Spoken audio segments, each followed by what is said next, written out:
What if I were to tell you that if you dive in deep enough, you will find that every religion, every spiritual system on this earth has a grain of the truth. And if you dive into the core of their beliefs, you realize that this world, this universe, this cosmos is much more magical than we could ever understand.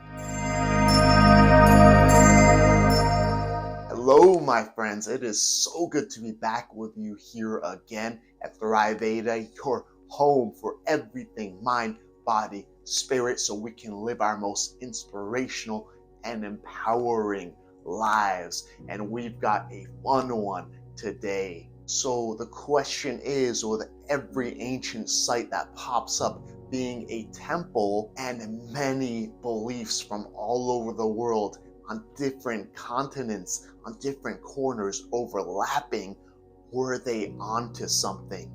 Well, we're going to go deep, so stay till the end because you're not going to want to miss this. Now, let's look at the physical body. For example, every cell in your body produces 1 billion chemical reactions a second, and you are made of about 37 trillion cells. So multiply 37 trillion by 1 billion, and we get a number too large for me to even comprehend. So yes, on the physical level, we are literally a walking miracle, a walking bit of cosmic magic.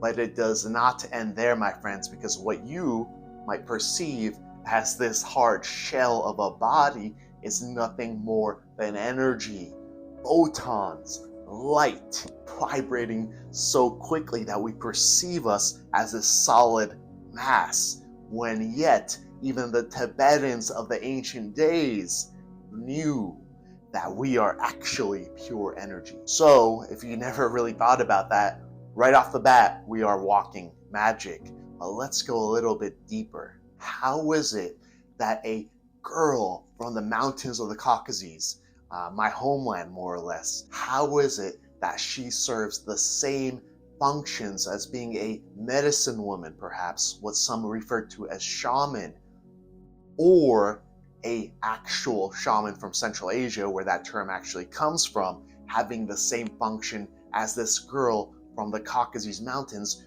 who supposedly, historically speaking, according to the mainstream, would have never met in the whole history of civilization, which is argued to be perhaps 6,000 years now, but going back further and further slowly. Now, how is it that these two have the exact same functions, let's say, as a medicine man or medicine woman from the indigenous cultures of the Americas, whether that's North America or even South America? How is it that there are actually innumerable cultures who understand the world, the cosmos, in a very similar way, and yet, of course, because their cultures are separate on some level, they just use different labels? But if you are to dig deep enough, you'll realize they tell the same stories in many of the cases, cross-continentally, in their own particular way. Now, if you look into the shamanic understandings all over the world, the indigenous understandings that even the Proto-Europeans had, they understood that everything is connected, just like a spider's web, except in this case, a multi-dimensional spider web that can only truly be perceived with that which is indeed the center of the universe. And do you know what that is? Your heart. Yes, everything meets in the heart, very much like the Christian cross. Because if you take a look at how the vertical and the horizontal line meet, they meet exactly in the center, in the heart.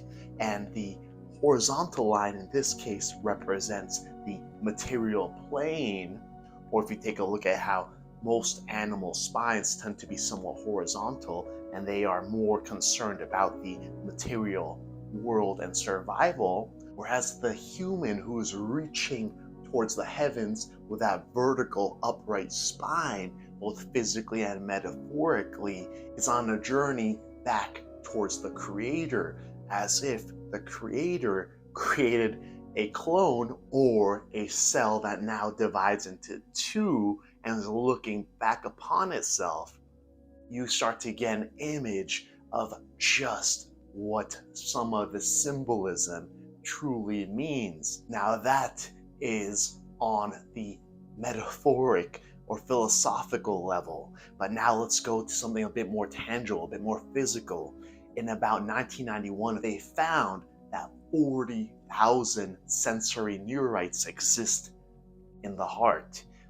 Essentially, neurons that can think, remember, and feel on their own exist in our own heart, essentially making the heart another brain. But let's go a little bit deeper. Every organ and every gland apparently coincides with each of the main chakras, the 7 of which we usually refer to in the chakra system. And if you look at what the chakra system represents, we have the lowest chakra at the root of the spine, representing essentially security and safety and the material world. And as you progress up, you move up in frequency towards higher and higher dimensions of our own being, and ultimately the cosmos itself, because reality seems to be a fractal, a larger and larger spiral with the same pattern at the very center and core of it. Another way of understanding the chakra system is that as we move from spirit, which you can look at as energy, towards the material world, you are now essentially moving through the spine itself, from the top of the head to the bottom functions of the spine and the organs and glands connected in between. Essentially, the chakras are the middle point, the interface between the energy spirit world and that which is matter or slower vibrating energy. Because keep in mind, the Tibetans understood this centuries ago, that actually we, even in this physical seeming body, are actually made of vibrations, of photons, of light. So yes, it hurts if you hit me, but realistically, we are a lot less physical than we even know. And if you are to look at the chakra system, there are 7, 3 more spiritual in essence, 3 more physical in essence, as you move from top down. And then there is the heart chakra, the center point connecting the 3 above to the 3 below. And that is the trick to beginning to understand and bridge the gap between the material and the truly magical, is to connect to our own hearts and to understand that it is very much the key to living a wonderfully magical existence. And there are many points that point directly to this in history. And if you are to ask someone, who are you? Where do we point to? Right to our center.